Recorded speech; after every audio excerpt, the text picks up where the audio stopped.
Hallo und herzlich willkommen zu unserer heutigen Pure Morning Session. Mein Name ist Swantje. Ich freue mich riesig, dass du heute mit mir hier auf deiner Matte bist. Und wir werden heute gemeinsam gleich in eine Yin-Yoga-Praxis abtauchen. Und Yin-Yoga ist dieser Stil, wo wir lange in den Haltungen bleiben, das Ganze aber ohne jegliche Muskelanspannung. Das heißt, wir haben Hilfsmittel da, die uns unterstützen dürfen. Schau, dass du gerne 2 Blöcke da hast oder dicke Bücher. Und das muss nicht so groß sein wie dieses, aber dass du ein großes Sofakissen oder 2 Kopfkissen, irgendwas, was dir ein bisschen Polsterung, was dir ein bisschen Höhe bietet, da hast. Genau. Dann kannst du das aber erstmal noch wieder zur Seite bringen. Die Blöcke vielleicht ein bisschen in der Nähe lassen, aber das große Kissen brauchen wir erst einen Ticken später. Genau. Und dann finde hier gerne nochmal in deinen bequemen, aufrechten Sitz. Vielleicht ziehst du so ein bisschen das Muskelfleisch unter deinem Po, unter deinen Sitzbeinhöcker nach hinten weg, rollst gerne mal die Schultern zu den Ohren hoch und lässt sie deinen Rücken herabgleiten, vom Gewicht deiner Ellenbogen sanft nach unten gezogen. Und dann kann dein Blick weich Richtung Erde fallen oder deine Augen können sich ganz schließen. Hände entspannt auf deinen Oberschenkeln oder im Schoß. Dann lass uns hier beginnen mit 3 tiefen gemeinsamen Atemzügen. Atme tief ein durch deine Nase, füll deinen Bauch, deinen Brustkorb ganz mit neuer Luft. Halte kurz. Atme lösend, seufzend aus über deinen Mund. Tief ein durch deine Nase. Kurzes Halten. Atme lösend aus durch deinen Mund. Gern mit Klang oder Geräusch. Atme ein durch deine Nase. Atme noch mehr Luft ein. Und noch ein bisschen mehr. Füll dich ganz und dann halte hier in dieser Weite, in dieser Fülle, in dieser Ausdehnung des Einatems. Erlaube deinen Schultern nochmal weich zu werden, deinen Bauch sich ganz weich nach vorne zu wölben. Beckenboden entspannt zur Erde hin. Stirn und Kiefer gelöst. Für noch 3, 2, 1. Atme lösend aus. Und lande mit diesem letzten Seufzer, diesem letzten Ausatmen in deiner Praxis, bei dir in deinem Sitz. Lass deinen Atem seinen natürlichen Rhythmus wiederfinden für den Moment. Und mit jedem Ausatmen, der ganz natürlich kommt, lass dich gefühlt noch ein bisschen schwerer, ein bisschen tiefer in die Unterlage, in die Erde unter dir sinken, mit den Körperteilen, die Kontakt zur Erde haben. Deine Füße, Beine, Sitzbeinhöcker, Po, verankere dich gut. Nimm wahr, wie sich der Untergrund, die Erde unter dir anfühlt, was du hier spüren kannst. Und lass gleichzeitig deine Wirbelsäule, deinen Rücken ein bisschen leichter werden, noch ein bisschen nach oben streben, Scheitelkrone Richtung Himmel, Richtung Decke. So als würde da noch ein bisschen mehr Raum zwischen jedem einzelnen Wirbel deiner Wirbelsäule entstehen durch deinen Atem. Als würdest du mit jedem Atemzug ein bisschen mehr Raum zwischen die Wirbel deiner Wirbelsäule einatmen. Lass deine Schultern weich, Kiefer und Stirn entspannt. Erlaub auch nochmal deiner Zunge, sich ganz weich und breit in deinem unteren Gaumen auszurollen. Nimm wahr, wie bist du heute hier? Wie ist dein Körper hier? Wie ist deine Energie hier, dein Geist, deine Emotionen? Was ist da gerade ganz lebendig, ganz präsent in dir?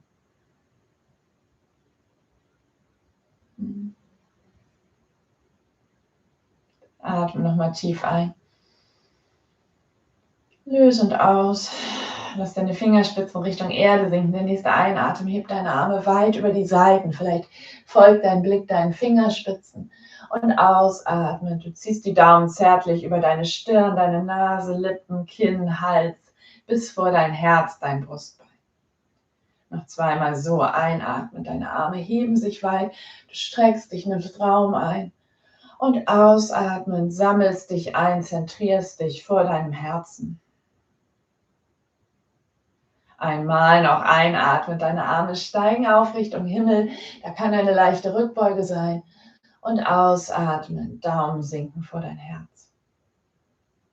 Schieb dein Brustbein gegen deine Daumen, streck dich hier nochmal, lass deine Wirbelsäule lang werden. Spür dich selbst, deinen Herzschlag gegen deine Daumen, deine eigene Lebendigkeit. Und vielleicht ist da eine Intention, ein Fokus, die du heute mit in deine Praxis nehmen möchtest, dann lade ich dich dazu ein, dies hier zu tun und dieser Intention, diese Praxis zu widmen. Das kann alles Mögliche sein. Vielleicht ist es einfach mehr bei dir zu landen oder dir Raum für Innenschau, für Introspektive zu geben in der Yin-Yoga-Praxis. Atme hier nochmal tief ein, füll deinen Herzraum, deine Lunge mit Leben, mit Prana, füll deine Intention mit Kraft, mit Prana. Atme lösend aus. Okay. Und dann von hier, ich drehe mich einmal auf meiner Matte, du kannst so bleiben, wenn die Matte vor dir lang ist. Nimm dir gerne 1 oder 2 Blöcke. Und dann zieh mal dein rechtes Knie zu dir ran. Lass das rechte Knie nach außen fallen und bring die rechte Fußsohle an die Innenseite von deinem linken Oberschenkel. Der vordere Fuß kann locker sein. Das rechte Knie, wenn du merkst, es ist in der Hüfte zu intensiv, du kannst den Block unter das Knie legen, an die Außenseite. Und auch hier kann schon dein Kissen vielleicht hilfreich sein. Doch, habe ich vorhin anders gesagt, aber vielleicht ist es hier schon hilfreich. Du lässt dich von hier in einen halben Schmetterling sinken. Schau, dass irgendwo dein Kopf ablegen kann, dass deine Stirn Kontakt zu irgendetwas hat, sodass du das Gewicht nicht halten musst. Lässt deine Hände ruhig und locker neben dein Bein fallen, dein gestrecktes. Und dann bleiben wir hier für etwa 3 Minuten. Und ich werde uns heute ganz besonders viel Zeit in der Stille geben und dich während der Haltung wirklich bei dir sein lassen. Und wenn du merkst, deine Gedanken gehen dabei auf Wanderschaft und da drehen sich Gedankenkreise, dann bring deinen Fokus gern immer wieder zu deinem Atem oder zu der Empfindung, wo du eine Dehnung spürst in der Haltung. Und bleib da mit deiner Aufmerksamkeit. Oder auch bei deiner Intention oder deinem Fokus, den du da eben gesetzt hast. Und dann lass hier die Muskulatur weich werden. Nimm die jegliche Muskelanspannung raus. Und du darfst dich sinken lassen, schwerer werden, die Schwerkraft für dich arbeiten lassen in dieser Yin-Yoga-Praxis.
Wenn da irgendwo ein tieferer Ausatmen kommen möchte und seufzen, dann lass das jederzeit geschehen.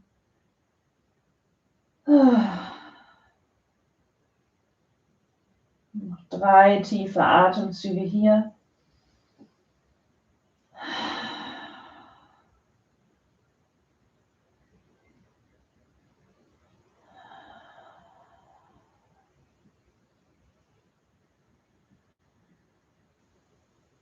Ja.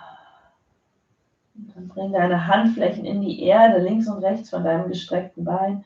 Und ganz langsam gib Druck in die Hände und wander Zentimeter für Zentimeter mit diesen Händen näher wieder zu deinem Sitz. Richte dich auf.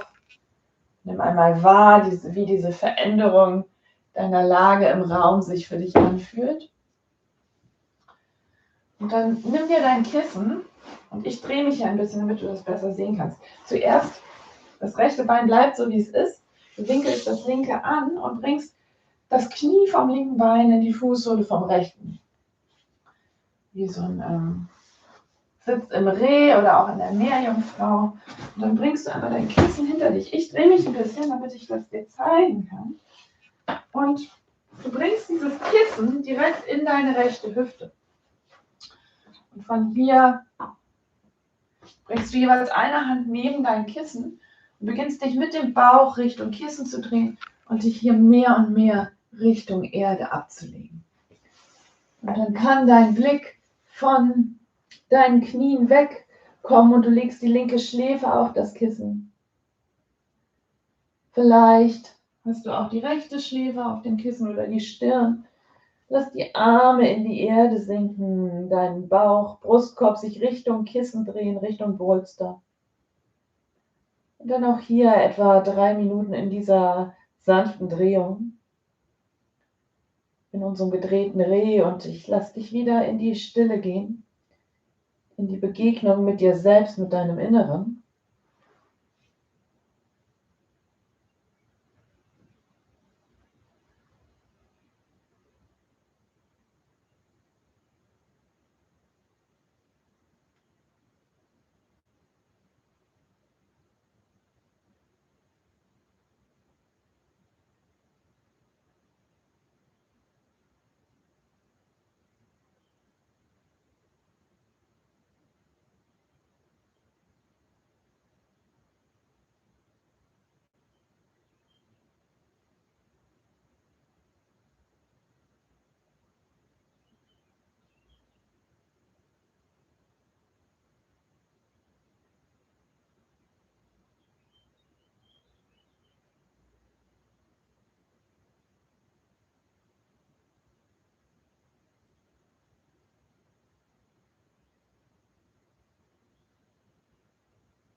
Noch 3 ganz tiefe, nährende Atemzüge hier.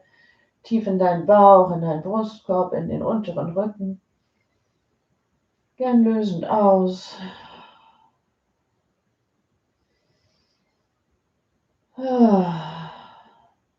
Letztes Mal.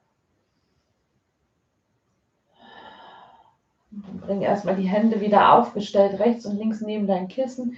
Dreh deine Stirn zur Erde und ganz langsam richte dich noch in dieser Drehung nach oben auf. Wenn du oben angekommen bist im aufrechten Sitz, dann dreh dich wieder nach vorne. Streck einmal beide Beine aus. Und dann winkel einmal dein linkes Knie an. Setz dich ganz aufrecht, ganz gerade. Bring den linken Fuß an die Innenseite von deinem rechten Bein. Lass den Fuß locker, ne? Beim Yin-Yoga.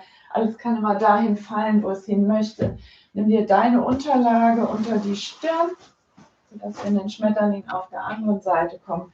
Das kann auch das aufgestellte Kissen sein. Ne? Guck, was du da brauchst, damit dein Kopf wirklich irgendwo aufliegen kann. Und dann darfst du hier alle Anspannung, alles Halten an die Erde abgeben. Und du lässt dich sinken. Sinken in die Begegnung mit dir selbst.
Noch 3 ganz tiefe Atemzüge hier.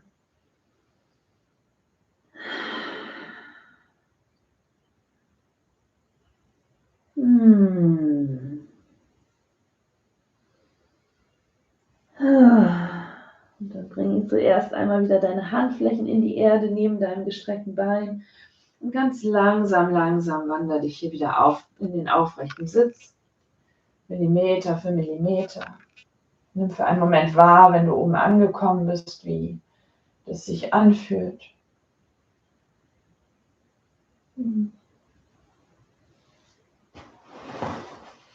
Okay.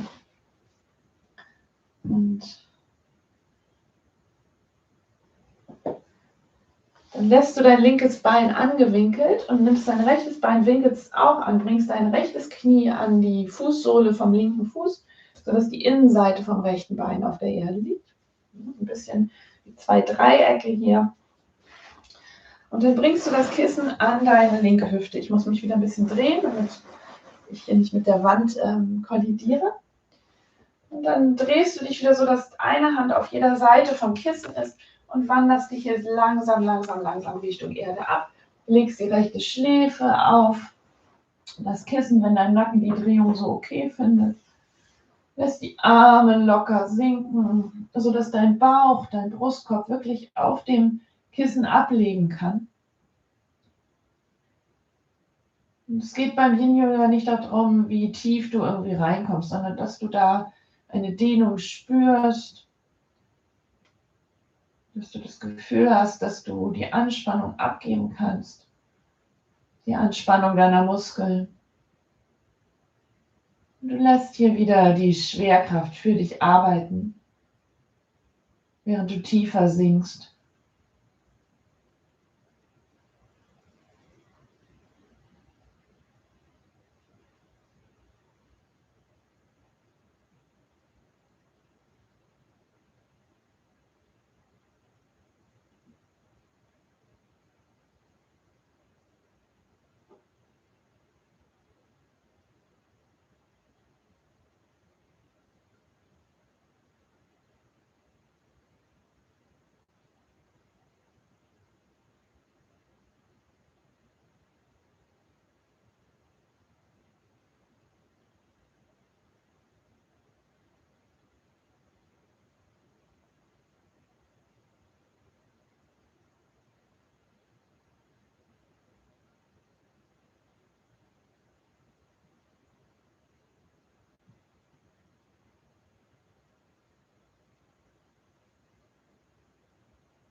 Auch hier noch 3 ganz tiefe Atemzüge in diese Drehung, in diesen Twist hinein, gern lösend aus.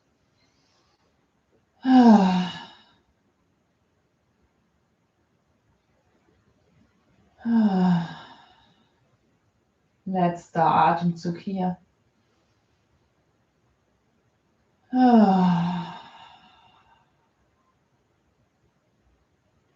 Dann bring zuerst deine Hände wieder rechts und links neben das Kissen aufgestellt. Heb deinen Kopf, sodass du den Blick Richtung Erde drehen kannst. Und noch mit Blick Richtung Erde wanderst du langsam wieder nach oben in einen aufrechten Sitz, drehst dich zur Mitte. Drehst dich auf deinen Po. Kannst du ein bisschen Scheibenwischerbewegung entstehen lassen. Okay, von hier, du kannst direkt so bleiben. Du kannst deine Blöcke in der Nähe haben. Bringst einmal deine Fußsohlen zueinander in einen Schmetterling Und schau, wie nah du die Fersen hier am Schritt haben möchtest, dass das für dich gut ist. Da kann ein Block an die Außenseite von deinem Oberschenkel kommen, wenn du merkst, das ist dir zu intensiv.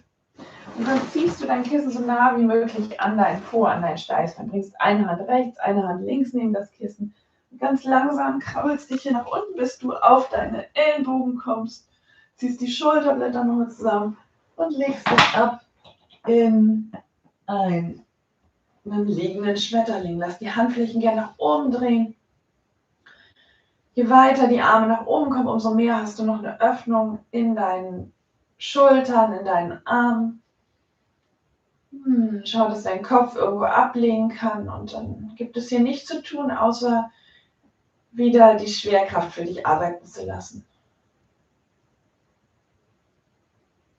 Dein Blick kann weich sein, Richtung Decke oder vielleicht aus dem Fenster raus. Vielleicht schließen sich deine Augen auch ganz. Und dann lade hier mit jedem Atemzug nochmal wirklich weiter ein, bis runter in dein Becken, in deinen Bauch. Jeder Ausatmen, da darf noch ein bisschen mehr Schwere, ein bisschen tieferes Sinken sein. Wir bleiben hier für einige Minuten wieder in Stille, sodass du nach innen gehen kannst, dir selbst begegnen kannst.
Wenn deine Beine noch im Schmetterling gebeugt sind, streck langsam deine Beine auf der Erde aus.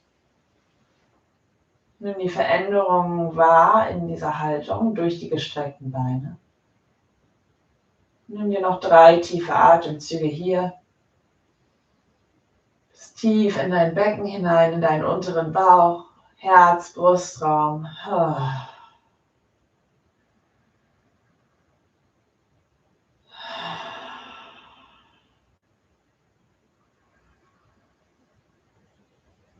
Und dann roll dich von einer Seite von deinem Kissen runter, sodass du auf deinen Rücken kommen kannst. Und nimm dir dein Kissen einmal und leg es dir längs auf deinen Körper. Wenn es ein Bolster ist, dann wirst du diese, wie ich immer finde, angenehme Schwere merken auf deinem Brustkorb, auf deinem Bauch, im Beckenbereich. Dass die Hände nochmal rechts und links von dir neben dir auf die Erde kommen. Vielleicht magst du auch das Kissen umarmen. Schau mal, was besser ist. Und dann für ein paar Momente hier noch Shavasana ausruhen. Atme nochmal tief, tief ein. Und ganz lösend über deinen Mund aus. Und dann lass dich hier wieder schwer werden und sinken. Dein Atem darf seinen ganz natürlichen Rhythmus wiederfinden. Es gibt ja absolut nichts für dich zu tun. Du darfst ausruhen. Bis da in ein paar Momenten der Klang der Klangschale und meine Stimme sind, die dich wieder auftauchen lassen.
Mit dem Verklingen des Klanges von der Klangschale beginnst du langsam wieder aufzutauchen.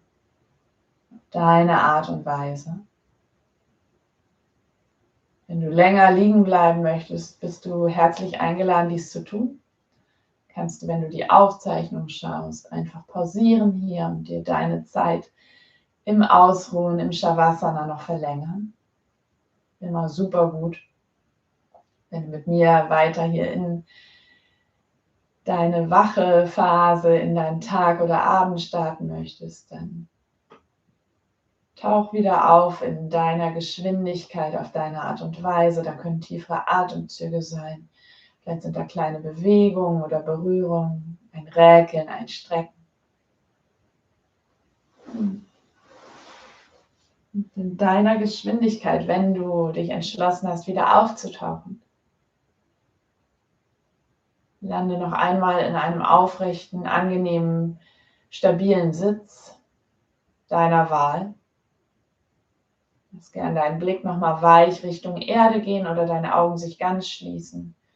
Erlaub deinen Schultern nochmal deinen Rücken herabzugleiten, Bauch und Beckenboden gelöst, entspannt, genauso wie Kiefer und Stirn. Da kann Raum zwischen deinen Zahnreihen sein, zwischen den Lippen. Und dann nimm hier für einen Moment noch einmal wahr, wie du jetzt da bist. Nach dieser entschleunigenden Yin-Yoga-Praxis. Mit viel Zeit und Raum für dich, dir selbst zu begegnen. Und das ist manchmal das Herausforderndste, wirklich mit sich selber, mit seinen eigenen Emotionen, Gedanken, mit dem, was gerade lebendig in einem ist, zu sein.